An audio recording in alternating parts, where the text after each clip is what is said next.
So in this Microsoft Word tutorial video, I am going to be showing you guys how to have 2.0 or double line spacing here in Microsoft Word.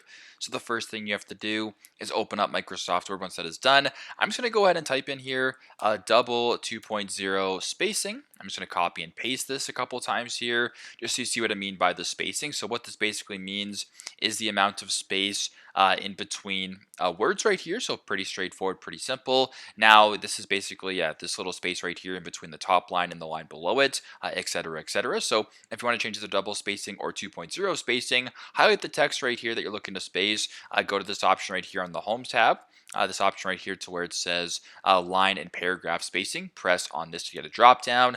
Then where it says 2.0, press on that, and there you go.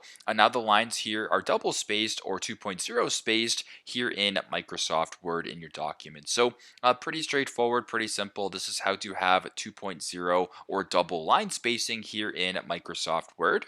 Thanks again for watching, and I hope this video helps.